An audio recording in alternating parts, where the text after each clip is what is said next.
Welcome to Voices from the Bench, a dental laboratory podcast. Send us an email at info@voicesfromthebench.com or look for us on Facebook at Voices from the Bench. Greetings and welcome to episode 248 of Voices from the Bench. My name is Elvis. And my name is 38 Degrees. 38 degrees. Really not my name. Being as everybody likes it when we talk about the weather, I figured that I would talk about the weather and introduce myself because it's never been this cold in probably 30 years on Christmas Eve in Florida, and I'm in shorts. 38 degrees. I would kill for 38 degrees right now. I tell you what, it's fan-freaking-tastic. We're at 6. What? We're at 6 degrees. We spent the last couple of days in the negatives, so this is actually a heat wave. And that's my lucky number, so good for you. Yeah, there you go. Not so lucky for us. It's cold. Well, you just said it was 6, and that's good. I've got chicken noodle soup on the stove, so I'm actually cooking some warm, yummy soup and hanging out with you. What does Florida do when it's 30 degrees? Does everyone freak out and buy bread and milk? No, but they all have scarves and long coats on. I was driving outside. This lady was walking in her like winter Chicago coat and a scarf and stuff all over her head. And I'm like, oh my God, really? And of course, I'm wearing shorts with my Michigan sweatshirt on. I love it. Awesome. So like you mentioned, it is Christmas Eve. Obviously, this episode will come out after Christmas. So wishing everybody a happy holiday and all of that. Happy holidays. It's also the last episode of 2022. Well, I'll be damned. That's pretty exciting. Great year, partner. Just saying. Yeah. Super excited. Yeah. Barb and I just want to thank everyone Yep. who has listened to the podcast over this last year. And I'd like to know why everybody made fun of me for listening to Kenny Loggins, Blake, Elvis. So at least I know people are listening because they always make fun of me. Oh, yeah. They take their shots at me. No worries. Uh-huh. It's fair. Okay. It's been a great year for the podcast. We talked to some amazing people in our industry. We did. So we want to give a big shout out to all the guests that have come on to tell their story and share with us so much information. Yeah, without them, we wouldn't be us. We wouldn't even have a podcast if it wasn't for people. Absolutely. So thank you. It's the guests that make this show what it is. And we get to listen to you pronounce names. That's kind of special, too. Well, some people say I'm special. The nice thing is 2023 is already shaping up to have some great guests. We are lined up and ready to go. Yeah, that's because you packed in like 5 of them this past week, bro. Well, we got to get people going. I know. People are excited to be on. And we did. When they ask. Yeah. Yeah. It's a good thing I get along with you. There you go. But we also want to thank our sponsors. Oh, heck yeah. That showed us some love in 2022. So many great companies supported us, like American Smiles, Asiga, Exocad, Grow3X, Icortica, Colzer Refining, and Whipmix.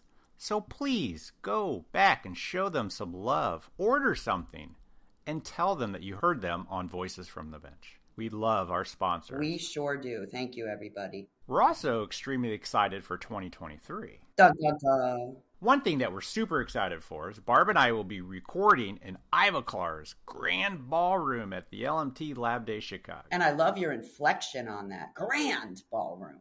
And it's Grand Ballroom, for those of you that know me.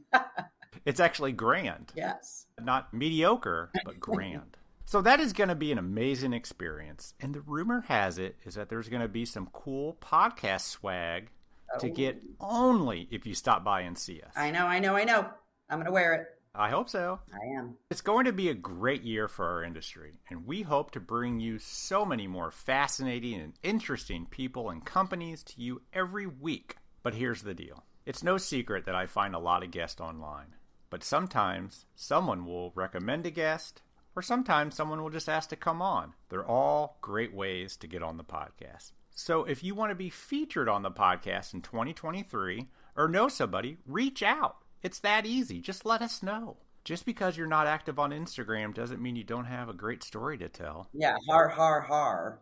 From the bench, of course. From the bench. Yep. So Barb, how often do you get your nails done? Never.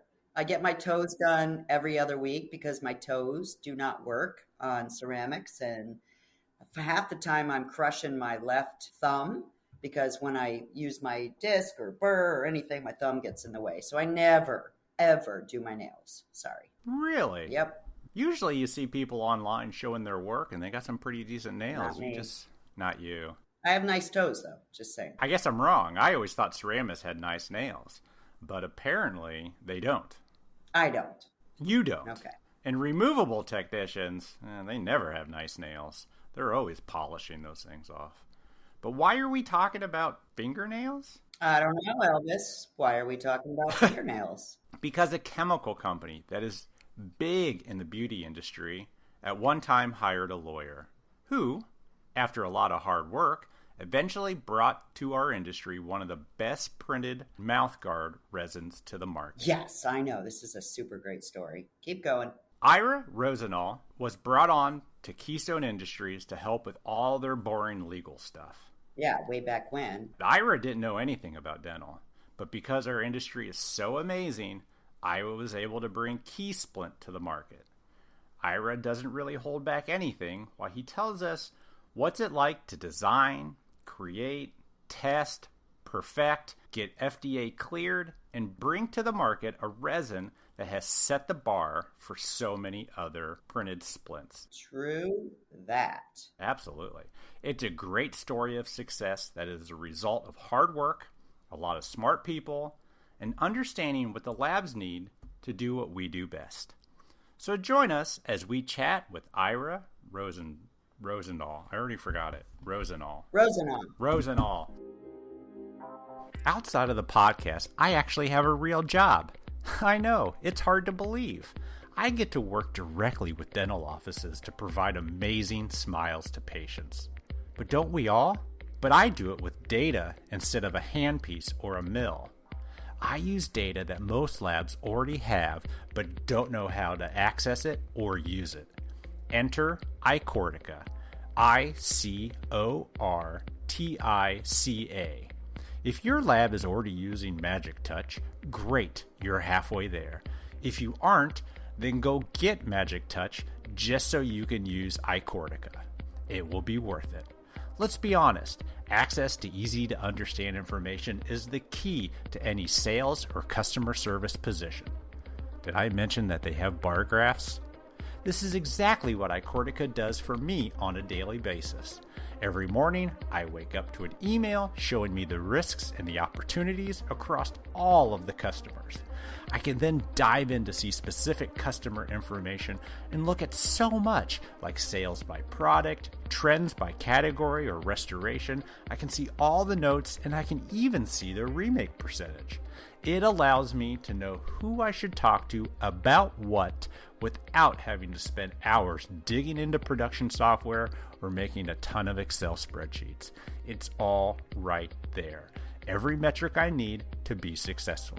So do yourself and your lab a favor and head over to icortica.com/voices or send Rob Nozell an email at rob@icortica.com and start understanding your dental offices in a way you never had before. Check out this episode's show notes for all of those links, and we thank you for your support of the podcast, iCortica, and I personally thank you for making my job easier.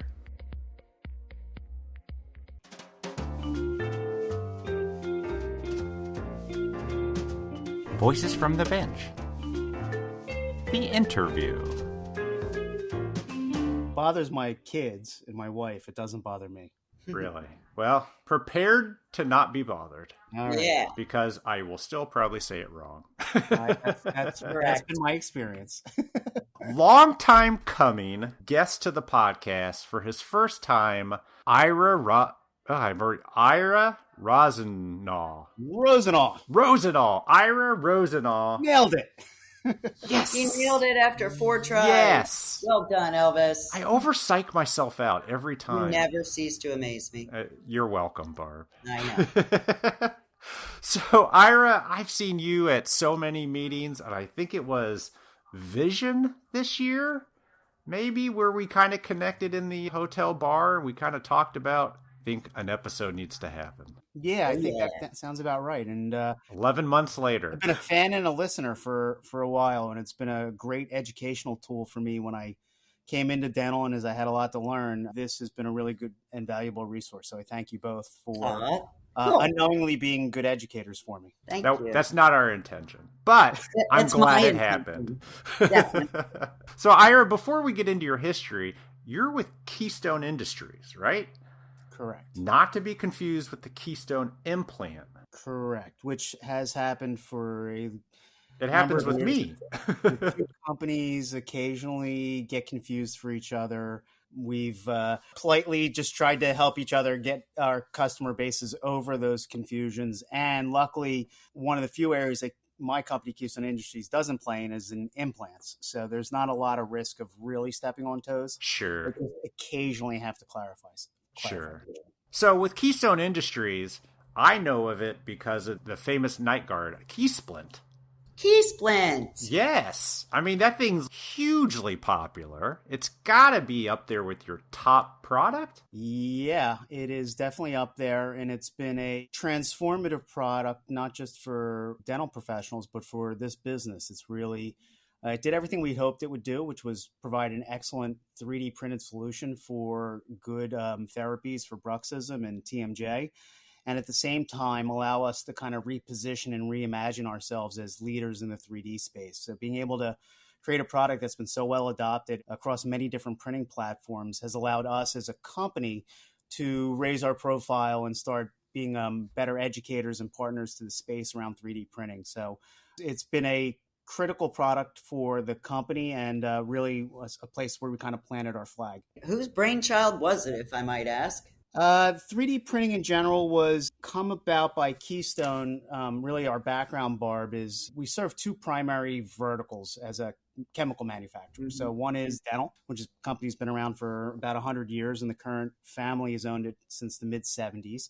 But the other major vertical we serve is cosmetic nail coating. So we are probably the world's largest supplier of reactive nail coatings, 2-week gel manicures, dip my God, really? So if you look at the history of the company, and this is a long way for me to answer your question. The company started as a dental company, really started to work with our denture acrylic and making our denture polymer, Diamond D, which ultimately then kind of segued into the cosmetic nail space. The owner of the business really wanted to get in something more in the beauty side. And we became one of the biggest players in the cosmetic space and probably the world's largest manufacturer of gel manicures, the 2-week UV curable manicure. Well, the reality is the last thing before I came to Keystone, when I was just regular old outside counsel and lawyer for them, last big thing I did for them was a big piece of patent litigation on the nail technology. And when I got to Keystone a year or so later and started to understand the dental business and Keystone's product category and where things were headed, we really started to look at 3D printing as a growth area and as an area that would kind of erode our existing product catalog. And once I started really digging in, I started asking the basic questions of, isn't this basically just a photopolymer like our nail gel? And at the end of the day, the science is so similar. And what Keystone had in place already was 25 to 30 years of making nail gel that goes on the body, that has to be biocompatible. We have all the technical experts in-house to do that. We have the infrastructure to make it at scale. We have ISO 13485 certifications as a medical device manufacturer, and we have our dental presence. So we had a lot of the pieces in place to go, hey, we could be an early adopter of 3D printing as one of the first manufacturers in the U.S. making the resin. Mm-hmm. And we actually have a lot of those pieces already in place so that we don't have to build everything from scratch. So that's a long way of answering your question, Barb. Yeah. The brainchild was really collectively us thinking about it. And it was me driving in and starting to make a huge bet early on that Keystone really could play in this space. Yeah. Once we got into the formulating, Splints became a quick focus for us because we realized that existing 3D technologies were lacking and that the resins and the science, the materials were very hard and very brittle, and over a pretty short period of time, they would have microfractures and break, which is not a great result for anyone. Yeah. So we set about to try and solve that by creating a night guard or a splint resin that would have very high impact resistance and would have an excellent wear properties while at the same time being more comfortable than a really hard acrylic. And we landed on the formulation for Keystone Soft, and then we're able to get it regulatory cleared on a global basis. And we're able to partner it into, quickly into systems like Carbon, but then into, 30 or 40 different printing systems, such that Keystone as a company has never put out a product that's been as heavily tested and developed as this product has been. It's gone through about 250 biocompatible passing checkpoints to be able to be printed in 30 to 40 different printing systems. It's really was a brainchild of the team. It had my energy behind it to kind of push 3D printing. And we quickly as a team recognized we could make a splash early on with something like Keystone Soft. And you damn well did. And well done. It's amazing because there's any number of times you set out a strategy and it never works, right? Yeah. Go, okay, next. This one actually worked as designed, which is nice. It's nice for the story, and it makes you feel good that you put the time and energy in to think about it and to partner the right way and watch it have success. And the beauty of this product that I love about it is everybody wins. Yeah. The patient gets a great device. The doctors make a good profit and get a quick turnaround on a device that can be replaced. It doesn't have a lot of adjustment time in the chair for the doctor. The labs are able to print at scale and have a very good profit picture with their product. My distribution partners love it. My printer partners are happy. It's one of the few things I've ever done where everybody seems to be, which is unusual. So yeah.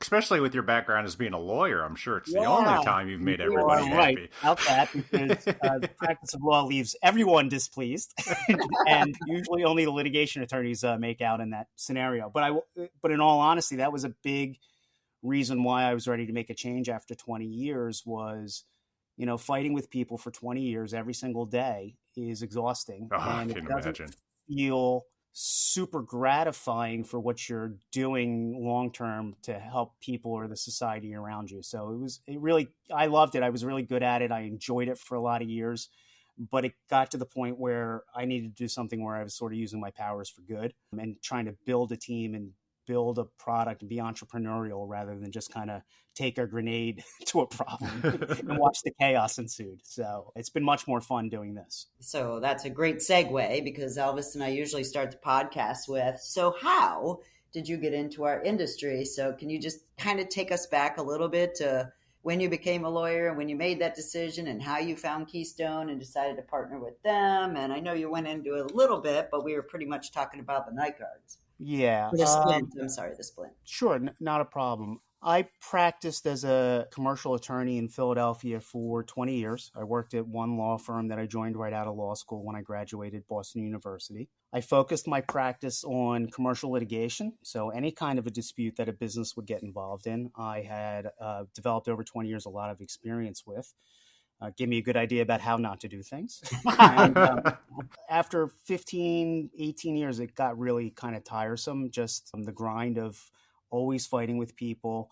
It's really exhausting to do something great for a client for 2 or 3 years. And at the end of the case, they would say, one guy actually looked at me and said, "You were fantastic. You did a wonderful job.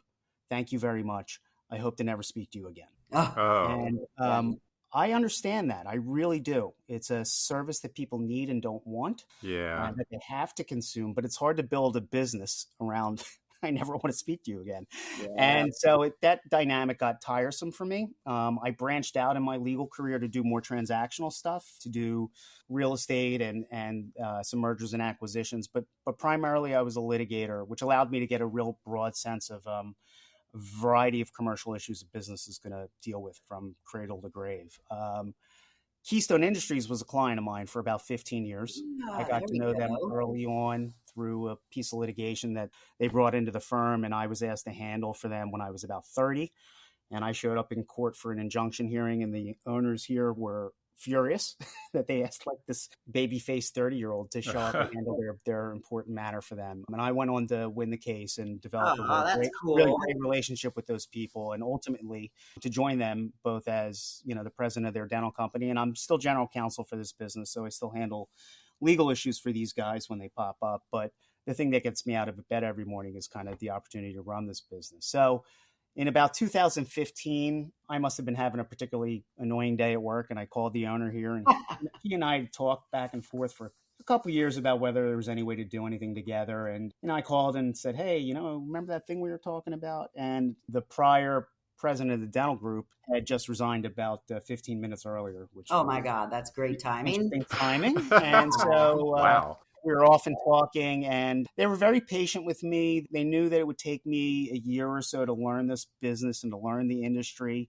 before I could start to, really make some smart decisions and add some value. There were fantastic people in the dental industry who Heck yeah.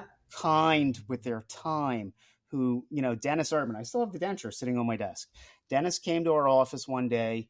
He sat with me for 3 hours and from beginning to end showed me how to make a denture all the way through. And I can't even tell you how valuable that was for someone who didn't know anything about it.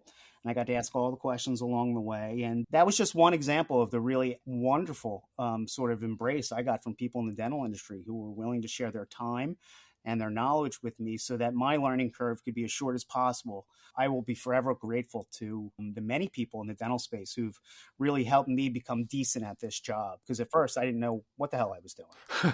And, we hear that a lot, which I love to hear you say that, is that our industry is just so helpful and open, especially when it's, you can help anybody or give them any information or train them.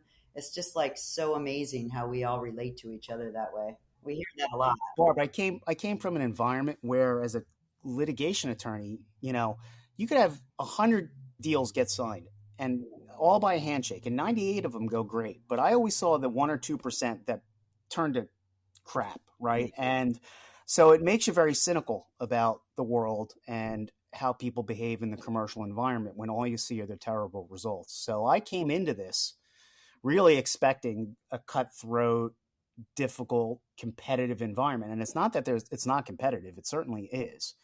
But it is most assuredly not cutthroat. And while you have a few people you might describe that way, I found myself just so pleasantly shocked at all my expectations being subverted by the actual nice human beings in the dental space who really were warm and generous and kind to me, and then ultimately became both good friends and good partners to me in a lot of instances. Awesome. But you mentioned that Keystone previously was in the dental space for 100 years? The companies that we've rolled up have been around for about 100 years. So, names like Mizzy and Heatless Wheels. In my office, I have a Mizzy salesman kit from 1919 with actual heatless wheels in them.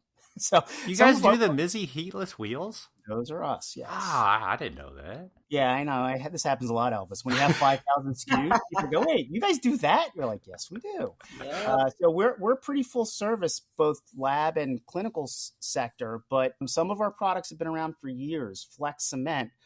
One of the first things I did when I got here was a trademark renewal for Flex Cement. And the original paperwork was from like 1932. Oh, geez. So some of the Keystone products have been around for a long time. The current owners bought National Keystone in about 1973, 1974, and then started rolling up smaller dental companies over the years, buying T&S Dental and acquiring the Proform line of the thermoplastics. And right up until, right before I joined Keystone, the last two things I did as their outside lawyer was help them with 2 deals to purchase Enamelite and then purchase Bosworth.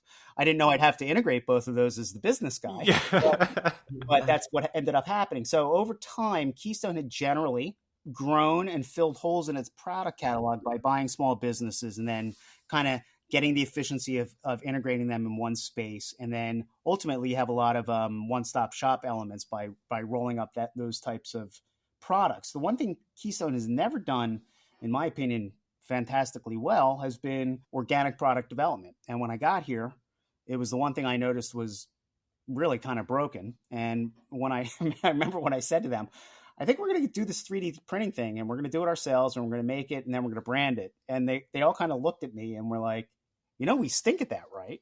Well, that was going to be my question. The resin, you guys totally developed it internally. Correct. I had a lot of doubters when we started, just because Keystone really they'd done it on the cosmetic side. Plenty. In fact, it had reinvented the whole side of the cosmetic side of the business by having something innovative and patentable on the R&D side for cosmetic nails. So my point to them was, why wouldn't you look at the dental business with the same approach? Like, you need something new and interesting. And I think this allows us to do it in a way where we've already invested in a lot of this because of the cosmetic business.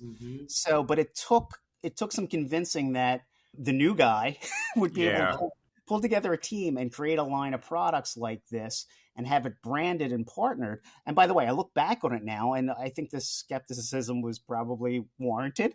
I like to joke that I had the benefit of arrogance and ignorance. Okay? I did not know how hard it was going to be. And I had I'll show them I can do anything kind of arrogance. And the combination of those two really drove this project for a long time and drove it to a point where it actually started working. So I like someone telling me I can't do it. All right. That definitely energizes me. And having people internally doubt it while still supporting me and giving me the rope to go do it ultimately turned out to be really good for the business and for me, because I showed that we could do this. And it gave everybody in the business the confidence that with the right planning and strategy and thought and partnerships, you can grow organically, even if it's hard. And so this was an idea that was in our conference room on January 16th, 2016 is the day we sat there and talked about it for the first time. We still have the notes from that meeting. To see it several years later commercially turn into a multi-million-dollar business that is influential in the space and impacting all of our other parts of our business positively, it's gratifying. It's kind of what the strategy was. But it was at first being looked at with a healthy dose of skepticism. And I think appropriately so, because this was not something Keystone had done successfully on the dental side. So what do? Pull your R&D in from the nail people and say, we need help? We're going to be putting this in our mouth now. Not a whole lot more complicated than that. I know that it sounds like as easy as that. It was more complicated than that. Sure. I think it was multi-step of trying to figure out, first of all, what applications do you want to try and do first? How hard are they? What are the barriers to entry? The biocompatibility piece we knew was going to be very difficult because in our early experience, FDA really didn't understand this technology. No. And they needed a lot of internal education to be able to review a 510K. So when we submitted the 510K for Keystone Soft, I think there was only maybe 2 or 3 products that had ever been 510K cleared for going in the body. So it took us 11 months to get through FDA because they just needed the time to understand it. And they were nice enough to give us the audience to explain the chemistry and the science and our approach. And then they've gotten better at it over the last couple of years. But when we first filed, that was a problem. So it was trying to figure out how could we get to market quickly?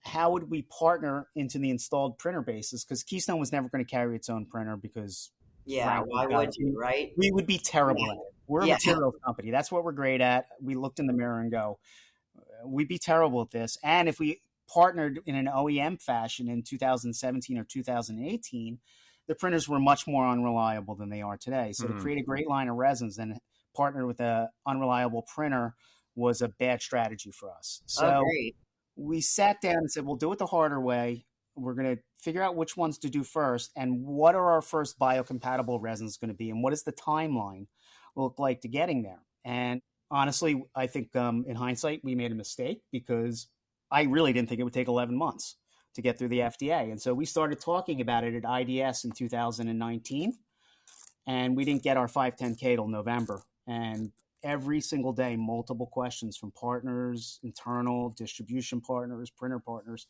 Where's your 510K? Do you have your 510K yet? When are you getting your clearance? There's a balance between generating early buzz. Stepping in it early. I think we maybe stepped in it a little early, but ultimately that's sort of how we did it, Elvis, was to sit down and go, what are the best applications? How do we start to leverage our knowledge and technology that we already know in photopolymers? How do we start to get the best results from formulation tweaks? And then it's a lot of stuff like, what color should models be? Like just trying to figure out what the marketplace wanted from some of these resins was difficult when we started. We had to do some market surveys. We talked to a lot of people. Keystone does all the resins, not just Keysplint. I mean, you do models and all the other stuff, right? Right. So we have 14 resins now. We have model, we have cast. What started it? What was the first? The first 4 resins that we put out were the model resin, the castable resin, surgical guide, which is still an outstanding resin for us, and then a gingival mask. We ultimately went with the second generation of model material after a couple of years, which really exploded. It was much more optimized for high-speed printing and for thermal forming. And then we focused on our biocompatible line and how to grow them out. And so we've been, custom trays and indirect bonding trays for orthodontic brackets. And we released our try-in material in 3 shades in April, which is going quite well so far. Our denture base will be available sometime early next year when we finish with FDA. It took us a little bit longer because we wanted to make sure we were hitting the high impact standards that the industry is expecting from a 3D printed denture. And we didn't want to put out something until we felt very confident in it. So that's now rolling out, as will be crown and bridge and denture teeth, and then ultimately permanent teeth. We also have a sports guard resin coming. So that really, hopefully by the end of next year, we'll have 16 to 18 different resins on the market and have really at that point a very full and complete line of 3D printing resins for the dental industry. Well, let me ask a dumb question, I guess. When someone makes a resin, is there, and by all means, if this is stuff you can't talk about, feel free to say so, but is there like a base to it and then it's different chemicals added to it in order to get the different products? No, but that's a good question. Oh, good. It's not a bad question. In fact, that can be a lot of the ways we'll work in the cosmetic space. Okay, with the 3D space, because what you're really trying to do is look at it from an application perspective, right? Yep. What do we need a denture tooth to do? Okay, how long does it have to hold up? How shade accurate does it have to be? What sort of strength do we need it to have? What sort of water resistance do we need it to have?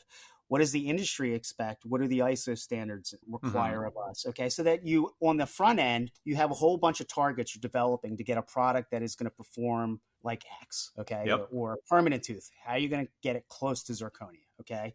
What are you looking for? Are you going to have to do it with a lot of fillers? There's some consequences for doing it with fillers. So you're sitting down at the first, not with a base formula and going, how do we tweak it to get to this performance? You're really sitting down and going, what do we need the product to do?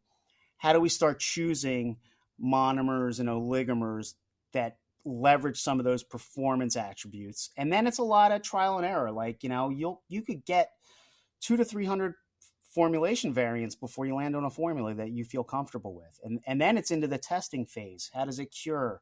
What's the biocompatibility profile? So it's not easy in this space to take a base formula and then to start to tweak it, which you can do in some other areas. In other areas in dentistry, you can do it. This area, at least for Keystone, is very much driven by what are the performance targets? And then we can start to select raw materials in a way that will drive to those performance targets. That's interesting. So how many Keystone splints were originally printed, do you think, before you got to what was marketable? I have no idea how many formulas the lab geeks came up with. Yeah.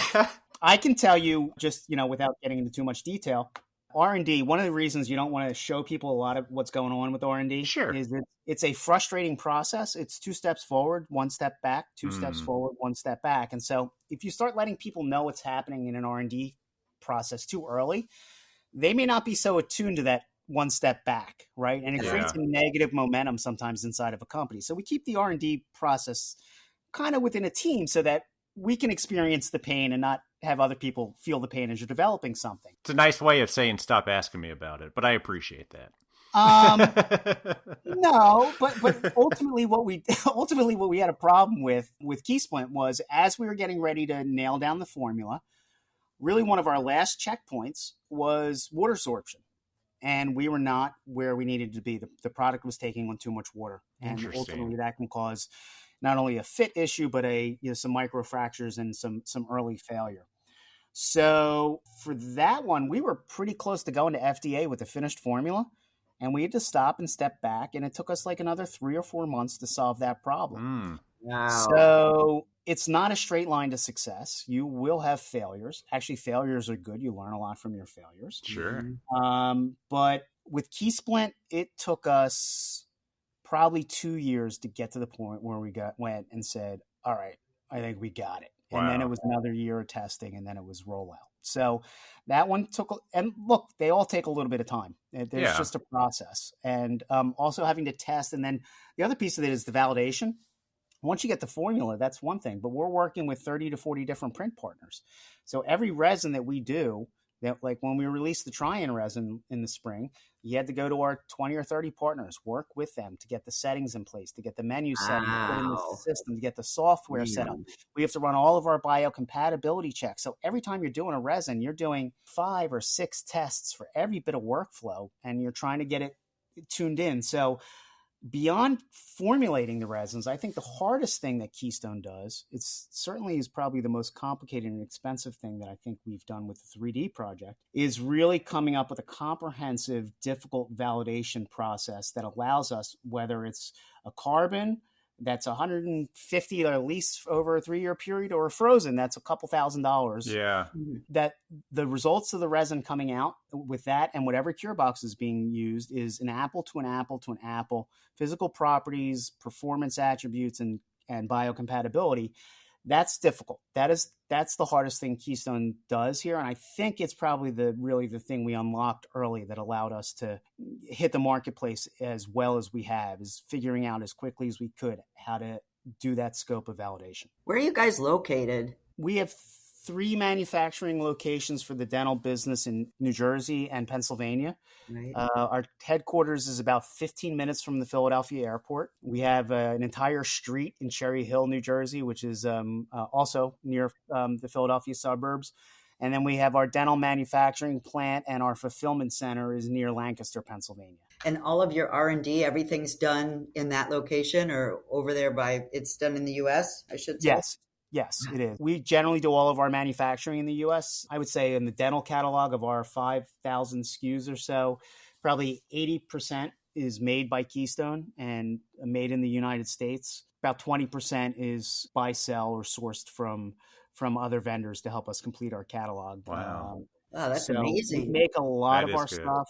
It is complicated, but it allows us to control our destiny. So if something gets screwed up, it's us who screwed it up, and we have to hold that responsibility. But we don't have to be sitting here and hemming and hawing and saying this vendor from overseas isn't getting us what we need. Our message to partners, particularly here in the US, is, look, we're right here in Philly. Like, if you really need resin, and we've done this, my customer service manager got in the car and drove resin to Connecticut one day because someone needed resin immediately. Now that's insane and above and beyond, but we're able to deliver quickly. And because we're making everything here, you're not on a boat for 5 weeks from China or from Brazil, and you're not stuck in port, and you're not stuck in customs. We're making most of our stuff in New Jersey or Pennsylvania. There's a lot to be said about that. There is. I'm a buy American guy, but it's not just the pride of buying American. Here, it's just the simple benefits of logistics and cost of working with an American supplier. Absolutely. Well, you mentioned the process of validating your resin on different printers. Do you have the other printer companies do that validation, or do you have a room full of all 30 printers you work with? That's a great question. So the answer is the latter. Okay, we have our 3D print lab fully staffed now with 3 full-time people, probably has back there 30 printers and 20 or so cure boxes. That's awesome. It is amazing. When we bring people through here, like we did Key Print Day in August, I had my friends from Zahn come down and visit us recently, and they walked in there and they basically all said, nobody has this as a setup. Yeah. Like, people have 30 carbons, but nobody has 30 different printers. One of each. We've sort of forgotten about that. When we started this, it was me and a MeCraft in a closet. Like, I learned how to 3D print the hard way by spilling resin all over myself. And that's how I learned. I learned hands-on. But it's grown to a place where I can't do that now. And we have people here that's all they do is work on that validation. So now we have about 30 different printers here. It's essential for the validation to go smoothly. So we've done this over a period of time where we've done it remotely with the print partners. Like, for example, our friends at Carbon, for a long time, we did not have a Carbon printer. And so every time we were working with them on a resin, we're sending print parts back and forth from New Jersey to Redwood City and back again. And you're losing weeks of time just shipping stuff back and forth. Sure. So our message to our partners has been, please help us, lower this time. Get us a printer. We can speed the validations along. And then also we like to say things, hey, when we bring visitors through, you don't want them to see everybody else's printer here and not yours, do you? Yeah. So that's a nice little arm twist to help also. But the practical answer is it saves months of time for us to have a printer here. And so we've either buy printers, we get loaners, we get donated printers, whatever it may be. We are leveraging the value back to those print partners because not only are we able to validate quickly to get them up to speed with our current line, but every time we put out a new resin, like last week we launched Keysplint Hard in a clear version and Keysplint Soft for everyone, not just carbon. That requires us to start from scratch and go back and go, okay, let's get the Asiga out. Let's get the Rapid Shape out. Okay, where's the Accurata? Okay, here's the Nexa. And we got to start with all of our partners from square one on a new resin. So it's not just the resins that we have now, but as we're developing and testing new resins, we're able to get them validated quickly and let them hit the ground as we launch, which is something they all want. We have built out our print lab so that it's actually an effective print lab and allows us to serve all of our print partners by doing validations, in a matter of weeks rather than months. It's quite fascinating to me to be able to have all those printers in one room, because I imagine while you're validating, you're not changing the resin, you're changing settings on printers, right? Correct. So the last thing we want to do as a medical device manufacturer is change the medical device formula. It's odd that in the 3D printing world, the resin is the medical device and the printer is nearly completely unregulated. Yeah. That's the game. And so the burden falls on us to do the validations and to document everything. Look, I have FDA coming here tomorrow. Uh-oh. I'm very, very excited. FDA will be here for the rest of the week, and they're doing their audits on our resins this week. Okay, so we know we have everything buttoned up because we've devoted so much time and energy to have it buttoned up, and we're ready for them. But it's being in a position to tweak the settings of the printer or the settings of the cure box. If we have to tweak the resins, you have to go back. If it's a 510K, you have to go back and get permission from the FDA to make a change and demonstrate the safety of the change. But you have to go back and revalidate everything through your workflow. So we really don't want to change resin formulation if we don't have to. And we spend a lot of time trying to make sure the resins are as ready to go when we hit go. Most of the time, the tweaking is on the end with the partners who are the printers or the cure boxes to make sure we get the best settings.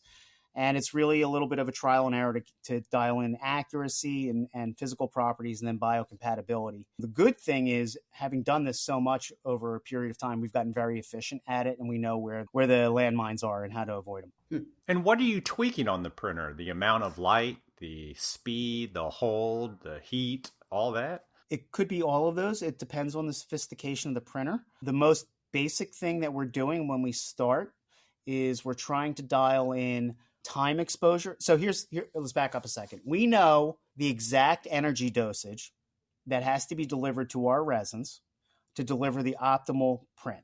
Okay. Gotcha. Yep. What does that mean to me? Like when you say energy, so if you're shining a DLP light, okay, of a projector onto our resin, we know how much intensity that light has to be putting out to get the best cure for our resin. Gotcha. Now, the difference there, Barb, is an Accurata LED versus a carbon, DLP light engine. They're putting out energy at different levels. So the first thing we're trying to do with the printer companies is understand the energy profile of the light engine. Because once we understand that, we can guesstimate what's the best time, right?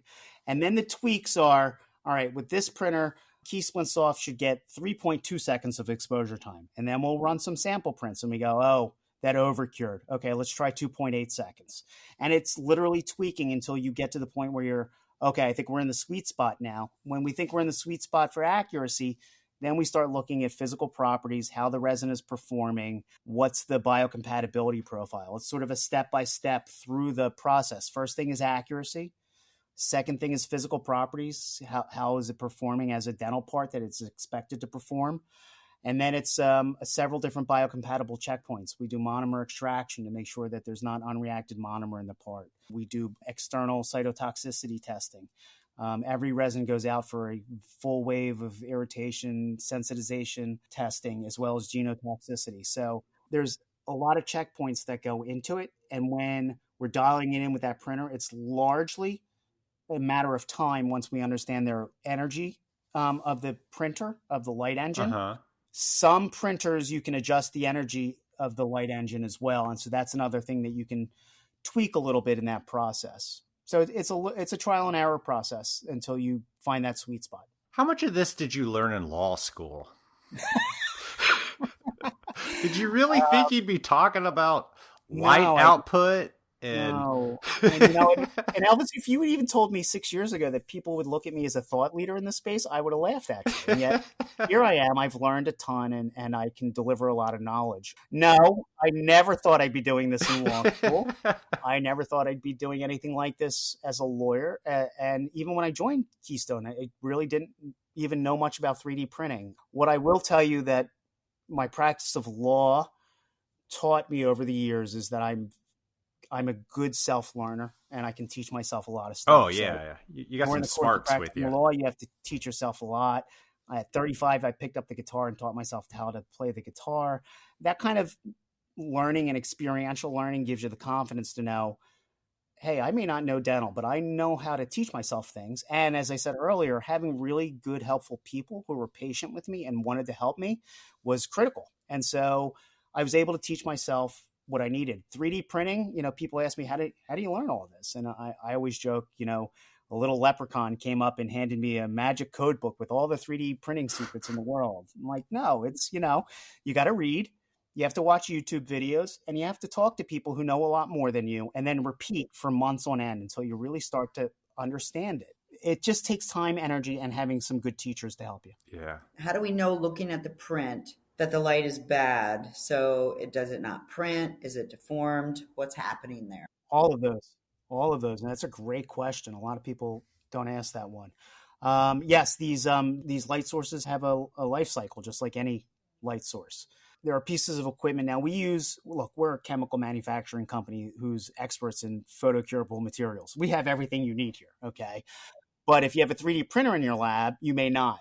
We have a device called a spectrophotometer that we're able to use both with the cure boxes and with the printers to make sure that the light engines are not degrading over time so that we're seeing a failure of performance. The best thing to do is for a lab who's looking to make sure they're on top of that issues is to be talking to their vendor for printers and for cure boxes to understand what the general useful life of the light engine is and when they need to start to pay attention to swapping them out. Some of the LED companies will actually provide you with multiple LEDs at the start because they know that those engines burn out fast. The best thing that someone can do is make sure that they're asking that question up front because it's a hidden cost and it's also a hidden problem. If your printer goes down and suddenly you can't print, I think we all know that that's a headache for the lab. So it's a great question. So I'm curious, how does a lab know when their light source goes bad or it needs to be calibrated? Can you tell with the resin, like denseness? Is it not cured? Is it like slimy? Is there a way for a lab to check before the prints start going bad and getting to that? You probably would see it not setting as well or not getting as full of a cure. So one of the things you can always do as just a quick test point when you're looking at 3D stuff coming out of the printer and the cure box is if it's tacky and feels tacky, it is not cured, right? If it has an acrylic smell, it's not cured. Like the nose knows, right? Yeah. Sometimes it's a little bit of the tactile senses will tell you, hey, this is not what I'm used to experiencing at this stage of the printing or this stage of the printing. Another way to do it is if you can get some spectrophotometers and are not super expensive, particularly if you're a lab who's heavily invested in curable technologies, it's probably worth it.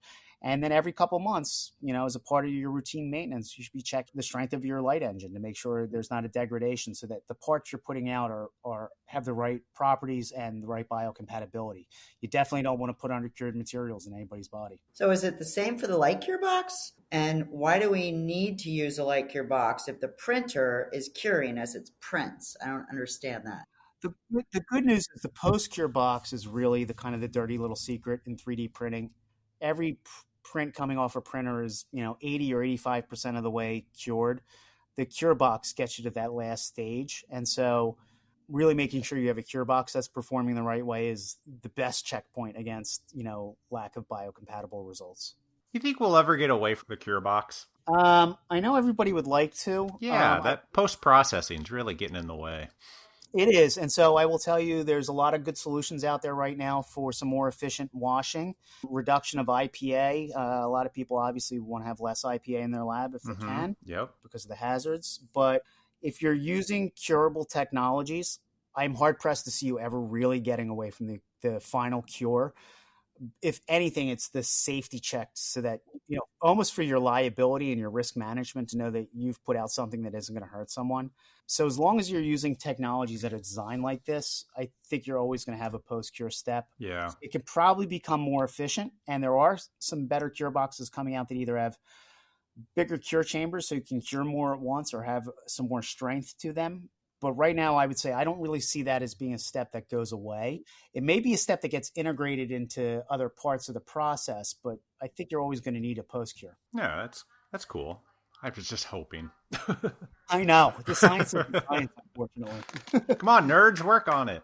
But they are working on things like water washable resins. I've seen like that. Yeah. I'm still a little dubious of it, but people are looking for greener solutions, faster solutions, safer solutions. Yeah, absolutely. So when you're calibrating on all the different printers, what are you printing to check accuracy?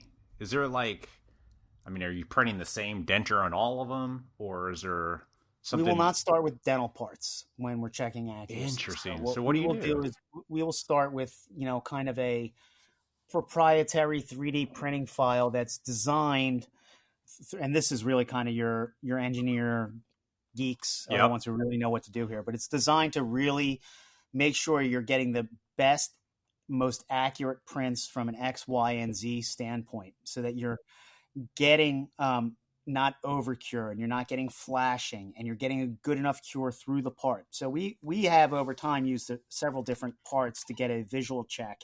We now have one that we really like, that we feel like it gives us a good visual, quick, accurate assessment.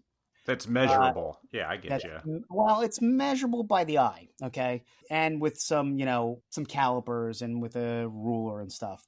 To double check the accuracy when we think we're there, we will go and run metrological scans against the original STL files, usually in a dental part, to see how much is, plus or minus 50 to 100 microns of accuracy across the original STL file.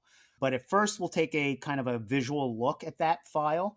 And if it hits the benchmarks that we want, we'll move into the more digital assessment of the accuracy, and we'll check physical properties at that point. We'll do tensile strength, flexural strength, IZOD notched impact, and we want to see basically how the part is performing. If we're getting good performance on the properties for the targets we've hit, and we're getting good accuracy, then we know we're getting pretty close, and that's where we start to really try and tweak the accuracy and start looking at biocompatibility. So the first checkpoint is really a visual check, and that process can take a couple days to really get it dialed in, particularly if we're not familiar with the printer yet. Sure. Something I've heard mentioned about Keysplint a lot is it was one of the very first, and maybe still the only one, that was able to do it clear. Do I understand that right? That the other ones had a lot of trouble getting that old analog look, I guess? Yeah, I do think it's challenging. It was challenging for us. Why is clear hard? I don't get it. A combination of a couple things. The biggest reasons it's hard is sort of the best selections of photo initiators. So that's in a photopolymer, you've got a monomer and a polymer, right? Usually think about your lab. If you take a liquid and a powder, you mix it together, It starts to cure, right? Or if you put it out under the heat, it'll start to cure. A photopolymer has both the monomer and the polymer in it already together and mixed, right? What's keeping it from curing? There's an inhibitor in there, okay? The inhibitor keeps the cure from starting. What gets rid of the inhibitor? There's a photo initiator when you shine a light on it of a certain wavelength that takes the inhibitor out and starts the polymer reaction, okay? So the photo initiator that's used in a lot of curable systems, or the choices of photo initiators that are used in curable systems, tend to have a little bit of a yellowing effect when they do not completely react out of the part. This has been an issue with acrylics for decades. It's why if you have a soda bottle and you hold it up to the light, you'll see it has maybe a little bit of a blue tint to it. Same thing with your Ziploc bags, because they're putting a little bit of purple tint into it to kind of hide the yellowing that comes from any plastics. Yeah, nobody wants a yellow Ziploc bag. Right? So that was a real challenge for us here. It continues to be a challenge with any clears. So one of the reasons it took us another year and a half to put out a clear version of Keysplint Hard was the chemistry was reacting a little differently than Keysplint Soft. And we were seeing more yellowing, and we had to tweak that to try and get that taken care of. It's hard. It's hard for all acrylics. So the reason you don't see a ton of splints that are truly clear is the chemistry challenge and the challenge of really tweaking it to the printer and the cure box so that you are reducing the yellowing as much as possible. It's been our biggest challenge. We were able to do it with carbon quickly, but it's also one of the reasons we put a violet tint in Keysplint and not the clear version, for a couple of reasons. One, if you talk to users and doctors, half of them say they want something clear and they'll never consider anything other than something clear. Yeah. And half of them go, I want something tinted. This thing's disgusting after 2 weeks in my mouth. I don't want it so clear. It's kind of a choice thing. So we put a tint in it a little bit to make sure that there was no obvious yellowing, because as you just said, Elvis, nobody kind of likes the aesthetic of that. And the second thing was, it lasts longer in terms of its aesthetics once it's going in the body. I don't have to decide what's better or not. I just create tools. So we have a clear and a tint, and the marketplace can choose. And we have a hard and a soft, and the marketplace can choose which of those is the best therapies. We're making tools, and good tools, for people to make those choices. That is so interesting. I had no idea. I thought clear would be easy, but... No, it's actually really, really hard. When it takes out of that inhibitor, is that what it's called? The inhibitor, yep. Where does that go? In the air? It reacts out. It basically reacts out like a chemistry. So think about a chemical reaction. If you expose alcohol to the air, it evaporates very quickly, right? So there's a chemical reaction that's happening between the oxygen and the alcohol. The inhibitor, when it's zapped with light, it is basically evaporated and the chemical reaction starts. All right. So I'm curious, where do you launch these new resins, and how many new resins do you have coming out? Yeah, here's what we got going for the next few months. We're going to be at Vision 21 in Las Vegas. We love that show. Probably my favorite one of the year. Obviously, Chicago is a big deal for everybody, so we will be at Chicago. We have a bunch of speaking that we're lining up right now, both with partners and on our own. We will be at IDS. It'll be interesting this year to have a real IDS. Is it really 2023 is the next IDS? Okay. Yep. So it'll be in March. We have a European sales office and warehouse in southern Germany. So we have a good presence in Germany already, and we love that show. So we will be there for that. Coming new from Keystone over in the coming months. Last week, we launched our clear version of hard splint and soft splint for everybody, not just for carbon. So it's now open to all of our partners. Next week or the following week, we will be launching our high-impact pourable acrylic version of Diamond D. So Diamond D has been an outstanding high-impact, high-end acrylic for years. Are you going to be driving over it with a truck and doing all the things that you have to do? Probably. Yeah. I liked Sprint Ray recently. I saw them having some strong guys on Muscle Beach in California trying to break them. I would just like to see somebody drop it in a sink. I mean, let's be honest. You know what I'd like to see, Elvis? I'd like to see people show them soaking it in water for 7 days before they drive the truck over. Let's take it real world. Because then I want to see how it performs. But the high-impact pourable acrylic, while an analog product, is really an excellent completion to our more traditional denture products. And people are still pouring a lot of dentures. Digital, we're as excited as anybody about digital dentures, but there's still a lot of pour out there. And this is an outstanding material. Early next year, pending 510K, we will have our denture base ready to go. We will have our denture tooth and our crown and bridge material ready to go. Permanent teeth might take a little bit longer later in the year, but I expect by Q2 we'll have those 3 kind of premium resins for us out. We'll be making a big deal about those. Later in the year... What could you possibly have left? Now, we had these things going. I hope to get a few more of these out this year, but it just, we got piled up a little bit, and it's okay. It's the sort of the one thing I figured out is that the one thing I consistently do well at Keystone is consistently guess wrong how long it's going to take to develop a product. And I'm off by about half every time. So later in the year, next year, we will have a 3D printed sports guard material, which I'm very excited about. Is that a first? I've not heard of this. Not for I haven't seen anybody with the DLP yet. I've seen a couple that are filament printed. Yeah. I have one for my file. I tried it in last week, and I was very pleased with how it felt as a sports guard. So we'll be moving ahead with that. And then we're also in the process of working on a denture characterization kit mostly for 3D printing. It's kind of like what I would call a volume optiglaze. So instead of like an artisan kit, it'll be 7 or 8 bottles that have a variety of different colors to help characterize the gingiva. But I think the thing I like best about this is that it'll have a clear coat with fibers. And so you could take a 3D printed denture and in 30 seconds quickly apply a coating and cure it in the cure box, and it dramatically improves the appearance of a rather dull looking 3D printed denture in seconds, and for really just maybe $1 per arch. So that I'm very excited about. That's going to take a little bit longer with 510K, but we really see that as being positioned as sort of not like the artisan's palette for optical A's, but really a high speed application for labs who are doing a lot of denture quickly. So that's one I'm really excited about, and the testing's looking really good on that. So that's a lot, Barb. That's like what, 5 or 6 products. I don't think we'll get them all out even next year, but we're going to push hard because we've been working on them all this year as well. So how can people find out more about these new resins when they come out? I'll bring some to Vegas and show you when we see you in a couple months. And most of it's just being held up with the good old FDA, right? I mean, you're ready to go, right? Yeah, FDA.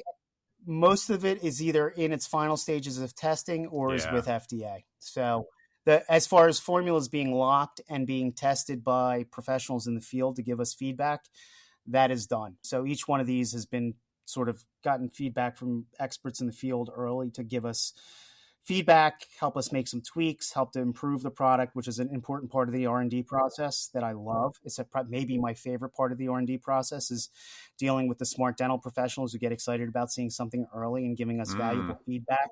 I love that. Just love that. All those products I just talked about have had a lot of feedback from the field already.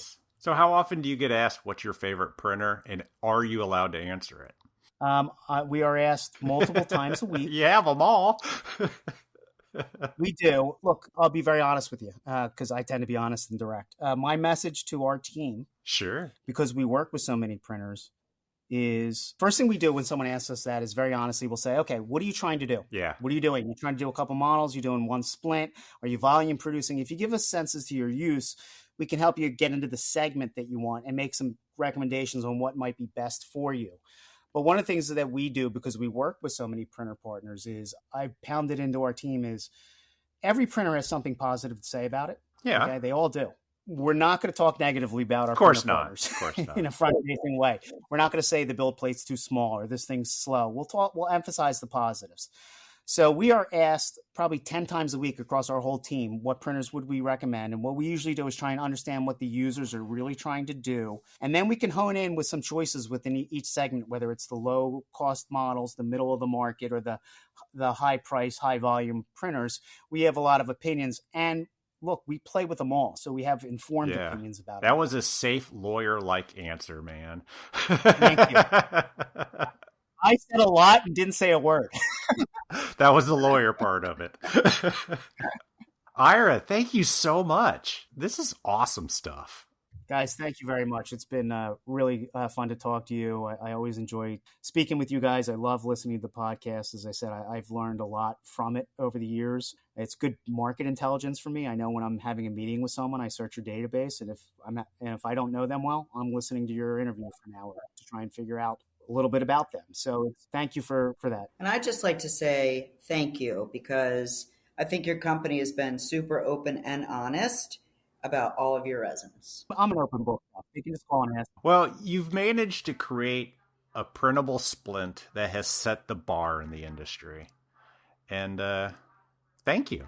I think it's great. We look forward to seeing all the exciting things coming out of Keystone. We look forward to seeing you guys, and we'll keep trying to put out the best products we can. And we love having the feedback from the people in the lab space there. They are smart. They know what they're looking for. They give great advice and feedback. And we just love being able to interact with everybody in the space. Oh, yeah. They'll tell you when it doesn't work. And they'll tell you when you're getting close, true. Too, which is that's great. True. Or they'll go, hey, then you also get the things like, hey, whatever you do, don't put out a model that's gray. The next guy goes, whatever you do, you have to have a gray model.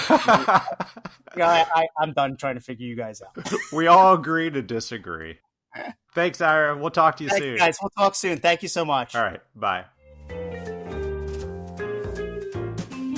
A big thanks to Ira, and I'm going to say Rosenau, because Elvis couldn't, for coming on our podcast to openly talk about Keystone Industries and the amazing Key Splint resin. Who would like to have some time in their printer room? Hello? To have 20 or 30 printers all in the same place to play with, amazing. It's a dental technician's dream for sure. If you don't have KeySplint in your lab, you really should look at it, because not only is it a great product, but as we just learned, it's backed by a really super great company.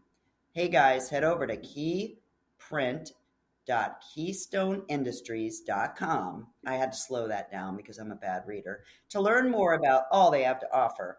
And thanks again, Ira. We can't wait to see what amazing resins you come out with next, and we know you will. Do you think anyone even noticed that we had to re-record about half of my dialogue because of the technical difficulties? God, I hope not. And you know why? It's because Elvis is amazing. One of the many pleasures of doing a weekly podcast, but I hope you guys loved it. I thought it went in really well, and I don't know. I hope so. Yeah, it really flowed well.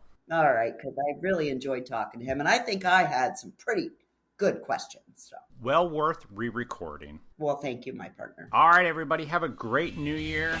We will talk to you in 2023. Have a good one. Happy New Year. Bye. Bye.